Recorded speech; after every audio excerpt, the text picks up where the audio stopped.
Guys તો સવારના વાગી ગયા છે 8 બરાબર. મસ્ત ફર્સ્ટ ક્લાસ નાસ્તો કરી લીધો ને આજે છે ગુરુવાર એટલે આજે જવાનું છે વિચારોના વાવેતરમાં બરાબર. ચાલો હવે ફટાફટ નીકળીએ. મેં મારા પપ્પાને પૂછ્યું કે પપ્પા મને આ એક પ્રશ્ન સતાવે છે કે ભાઈ ભગવાને મને જન્મ દીધો એમાં ઉત્તમ કાર્ય શું? તો મારા પપ્પાએ મને એવું કીધું બેટા કે ગરીબોને જમાડો અને એ જ સૌથી સારું ઉત્તમ કાર્ય છે. તો અમે એવું કર્યું કે અમારી ફેક્ટરીની અંદર કિચન છે ત્યાં અમે વધારે રસોઈ બનાવતા અને કડોદરા ચોકડી પર અમારી ફેક્ટરી કડોદરા છે તો ત્યાં અમે સ્ટોલ લગાડવા કે ત્યાં બપોરે અમે ભૂખ્યા લોકોને જમાડીએ. પણ મેં ત્યાં ઓબ્ઝર્વેશન કર્યું જે લોકો જમવા આવે છે ને એ રોજે સેમ જ હોય છે અને એમાંથી કોક લોકો ચેન્જ થાય છે. ત્યારે મને એક વખત છે ને 3-4 નવયુવાન મળ્યા કે એ બપોરે જમવા આવ્યા ને એ સમયે હું બરાબર ત્યાં જઈ ચડ્યો. તો મેં જોયું, મેં એને પૂછ્યું કે ભાઈ કંઈક કામ કરશો? તો એણે મને સવાલ કર્યો કે ભાઈ શું કામ કરવાનું? હંમેશા માણસ બીજાને પ્રત્યે કડવાશ રાખતો હોય. એ કડવાશ જ્યારે મનમાં રહે છે ને ત્યારે પરિવારના સભ્યો ઉપર ઉતરતી હોય છે ને પરિવાર ડિસ્ટર્બ થતો હોય છે. સારા વિચાર ન હોય તો બહુ મોટું મહત્વનું આપણે ડિસ્ટર્બન્સ મળે છે. તોય કેમ એટેક વધે છે? યાદ રાખજો, માત્ર પૈસા અને દવાથી નિરોગી રહી શકાતું નથી. આપણી જીવન શૈલી, આપણો ખોરાક, આપણી રહેણી કહેણી એ તો અસર કરે છે, પણ એના કરતાં સૌથી વધુ આપણા આરોગ્યને અસર કરતી હોય તો આપણા વિચારો, આપણા સ્વભાવ. આ સ્વભાવ છે ને એ બહુ મોટી અસર કરે છે. એટલે આ રોગ કોઈ અટકતા નથી. માણસ છે ને 3-4 પ્રકારના હોય. એક એવો પ્રકાર હોય કે પોતાનું ભલે નુકસાન થાય પણ બીજાનું ભલું કરવાની હંમેશા કોશિશ કરે. બીજો એવો પ્રકાર હોય કે પોતાનું જ ભલું થાય પછી બીજાની મદદ કરે. ત્રીજો પ્રકાર એવો હોય, સફળતા એટલે શું? આપણે આમાં ઘણું કહેવાનું સફળતા વિશે. સફળતા એ યાત્રા છે, કોઈ એક જગ્યા નથી. સફળતા કોઈ પરિણામની હોય, કોઈ કામની હોય, કોઈ લક્ષ્યની હોય. એ સફળતા. 10મા ધોરણમાં કોઈ સારા માર્ક્સે પાસ થયું, સફળ. પછી તો આગળ ભણવાનું. એ યાત્રા છે. સફળતા એ યાત્રા છે. પણ સફળતાની સાથે જો સદભાવના ભળે તો એ સફળતા વધુ સુવાસ આપે.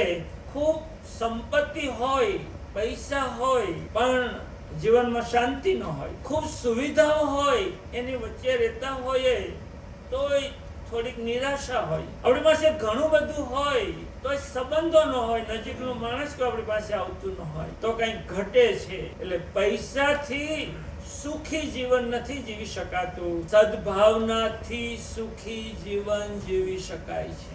દેશમાં તો આપણા ઘરડા મા બાપ કહેતા કે ભાઈ દુશ્મનનું સારું વિચારો. આવું કેવા પાછળનો આશય દુશ્મનનું સારું થાય એવું નહીં, પણ તમે મનમાં પોઝિટિવ વિચારોને એ જીવનમાં જીવવાની શાંતિ આપે છે. યાદ રાખજો, જે માણસ કોઈનું સારું ન ઈચ્છે એ એનું સારું ઈચ્છતો નથી, કારણ કે એને નુકસાન કરે છે. તમે બીજાના પ્રત્યે સતત રોષ ઠાલવો લો. બધા જગ્યાએ રોષ ઠાલવા જઈ શકવા નથી તો એ રોષ પરિવાર ઉપર ઠાલવશો અને એ રોષ શરીરની તંદુરસ્તીને ગંભીર અસર કરશે. એને એડમિશન મળી ગયું ને હું હજી ગયો નથી કોલેજ. એટલે હવે ઘરે ખબર પડી ગઈ કે હવે આ ભાઈ આપણે રમાડે. એટલે હવે મને કે તારે શું કરવું છે કે એટલે હવે આપણી પાસે ત્યાં કઈ રસ્તો નહીં. એટલે 6-7 વર્ષ મેં મારી ઘરે કાઢ્યા. હું લગ્ન પ્રસંગમાં ક્યાંય જાઉં ને તો આમ છેલ્લી ખુરશીએ બેહતો, કારણ કે બધા આવીને પૂછે હવે શું કર્યું, ક્યાં જવાનું. ગાઈસ તો પિનલે આવી છે જો વિચારોના વાવેતરમાં. જય શ્રી કૃષ્ણ, જય યોગેશ્વર. ફાઇલ પાછળ ડીકીમાં છે. ગાઈસ તો વાગી જાય છે 10:30. ફાઇનલી ઘરે પહોંચી ગયા ભાઈ. આજના છે ને વિચારોના વાવેતરમાં પિનલે આવી. તમને છેલ્લે ખબર પડી, ફોન આવ્યો ત્યારે ગેટે ઊભી હતી બરાબર અને મેળા. તો ચાલો હવે આજના દિવસની મસ્ત એનર્જેટિક સવારથી આજની સવાર ચાલુ કરીએ. ગુડ મોર્નિંગ, જય શ્રી કૃષ્ણ, જય યોગેશ્વર, જય સ્વામિનારાયણ. આજે છે ને ભાઈ મોર્નિંગની બદલે છે ને ગુડ આફ્ટરનૂન થઈ ગયું છે અને વાગી ગયા છે ને બપોરના 12:15. કેમ કે આજે સવારમાં ગયા હતા ભાઈ વિચારોના વાવેતરમાં. જયદીપે બ્લોગ સ્ટાર્ટ કર્યો છે. અમે લોકો ત્યાં મળ્યા હતા પણ આમ ગાડીમાં, ચાલુ ગાડીની પાર્કિંગમાં મળ્યા હતા, કેમ કે ત્યાંથી પૂરા થયા એટલે જેન્ટ્સ લેડીઝ, હું બધા બહુ જેન્ટ્સ હતા ને હું ફટાફટ નીચે ઉતરીને અને બહાર ઊભી હતી. એટલે ચાલુ ગાડી છે ને એમને મળ્યા હતા. આમ કંઈ પર્સનલી કંઈ મળ્યું નથી. પપ્પાની બધા આવ્યા હતા પણ બહુ ઝાઝો સમય નહોતો, કેમ કે ત્યાંથી પાર્કિંગમાં બહાર નીકળતા ને એટલે ફૂલ ટ્રાફિક હોય. આખું ઓડિટોરિયમ બહાર નીકળે છે. 500 જણાની કેપેસિટી હોય ને એમાં 700 જણા બેઠા હોય. આખું ઓડિટોરિયમ વાળા બહાર નીકળે એટલે વાહનોની ફૂલ, એટલે ફૂલ ટ્રાફિક હોય. એટલે કાંઈ ગા અમે નીકળી ગયા હતા. ઘર વપરાશ માટેના છે ને જો ચાની કીટલી બતાવી દો.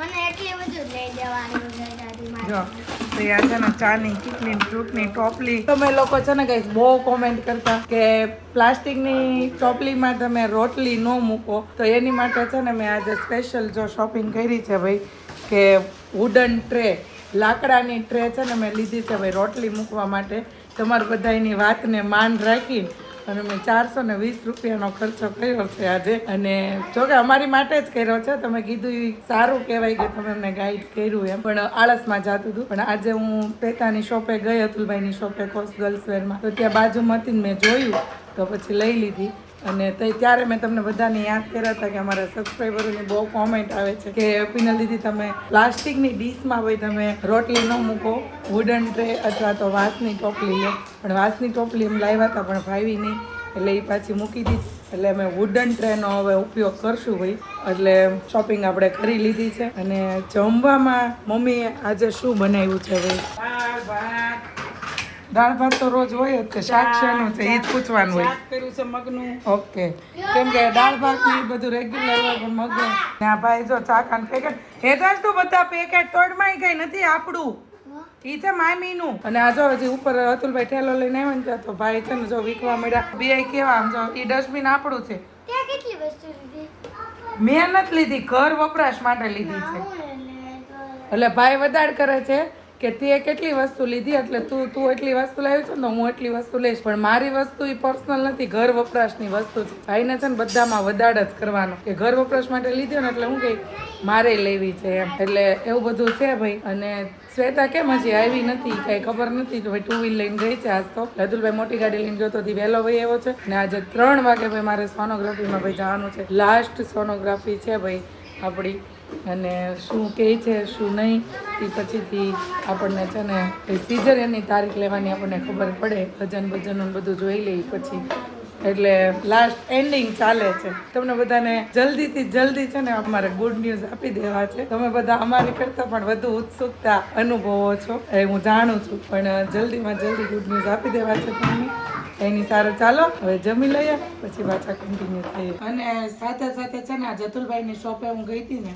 તો કપડાનું પણ શોપિંગ કર્યું જો 2 જોડી છે ને કોટ સેટ લીધા છે કે જે આપણે પેલું કેવું કહેવાય કે ડિલિવરી પછી પહેરવામાં આપણને ઘરમાં પહેરવામાં ટાઈમ લાગે ને ઓલું રોજ પહેરીએ તો આખો દિવસ નાઇટ ડ્રેસ જેવું લાગે એટલે છે ને આપણે કોટ સેટ જો 2 જોડી લઈ લીધા છે મસ્ત ફેબ્રિક છે એકદમ સ્મૂથ અને જો બસ તમે પાછા કોમેન્ટ કરશો કે પિનલબેન એડ્રેસ આપો ને ક્યાંથી લીધા એટલે સાથે સાથે હું તમને ડેલી બતાવી દઉં છું આમાં નીચે ભાઈ એડ્રેસ લખેલું છે તમે સ્ક્રીનશોટ લઈ લેજો અને ઇન્સ્ટામાં પણ છે ને આપણી કોર્સની રીલ્સ છે જેમાં પણ એડ્રેસ નાખેલું છે એક બ્લેક કલર લીધો છે એક બ્રાઉન કલર લીધો છે આ જ્યારે હું પહેરીશ ને ત્યારે તમે જોઈ લેજો કેમ કે આ ડિલિવરી પછી પહેરવા માટે લીધા છે નાનું બેબી હોય તો એને કપડું સ્મૂથ હોય તો આપણી પાસે પહેરેલું હોય તો એની કમ્ફર્ટેબલ રહી એ રીતના છે ને મેં ભાઈ નાઇટ ડ્રેસની જગ્યાએ છે ને મેં ભાઈ કોટ સેટ લીધા છે કે શું કામ નાઇટ ડ્રેસ તો બહુ બધા છે પણ થતા નથી અત્યારે કેમ કે બોડી વધી ગયું હોય એટલે કોટ સેટ લીધા છે બહાર જવામાં પણ ચાલે અને ઘરમાં પણ ચાલે તો કાંઈ નહીં આવી ક્યાંક અમારી શોપિંગ ભાઈ છે અને બેબીની શોપિંગ તો તમને પહેલાં જ બતાવી દીધી હતી હવે બાકી રહી છે ભાઈ હેતાંશભાઈની શોપિંગ હવે હેતાંશભાઈ જો અતુલભાઈ જ્યારે ફ્રી હશે ને ત્યારે એ કપડાં લેવા સાથે આવવાના છે મેળામાં હા તો પણ મેળામાં જવાનું તો કાકાને ફોન કરવાનું હોય ને મેળામાં જવાનું તો મામાને કે હું ક્યાં તને લઈ જાઉં જોયું મેળામાં જવું છે એને અને કીધું હોય ને કરવાનું તે આખા ઉનાળાના વેકેશનમાં તું રમ્યો છો ને એટલું કોઈ નહીં રમ્યું હોય તો જમવામાં હવે આપણી ડીશ રેડી છે હવે મગનું શાક છે રોટલી છે અથાણું છે કેરી છે અને સાથે સાથે છે ને ભાઈ દાળ ભાત પણ છે અને આ બાજુ જો બધા બચ્ચા પાર્ટી ને ભાઈ ને બધા મળ્યા છે જમવાનું પપ્પાએ જમી લીધું પપ્પા તમારે દાળ ભાત નહોતા ખાવા નથી ખાતા તમે કેરી હોય એટલે ઊંઘ આવે.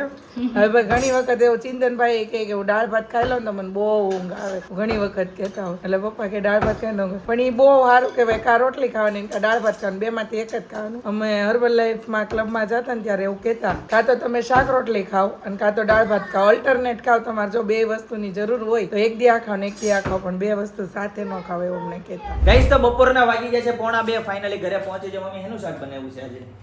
ક્યાં છે પેંડો? પનીર છે ભાઈ, જોઈ લે ભાઈ. આજે છે ને પનીર અને ચોળીનું શાક ભાઈ, આ રીતનો કંઈક કાર્યક્રમ છે, બરાબર છે.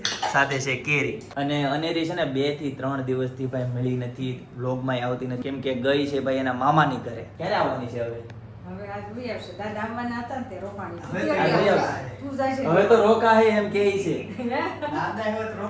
હવે રોકાય નહીં દાદા એવા. હવે તો મેન સમય એવો રોકાવાનો. આ બાજુ જો આદુબેન પણ ઉઠી ગયા છે અને માથું ઓળવા એક પછી એક બે ગયા. જો પેલા નાની બેને ઓળી લીધું, હવે મોટી બેનનો વારો છે માથું ઓળવાનો. હીરોનું તો સારું જ હતું, ન કોઈલું હોત તો મમ્મી સાંજ લગી ઉપાધિ નહીં. એમ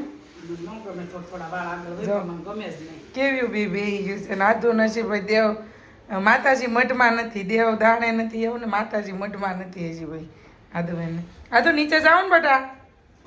હે આદુ પાણી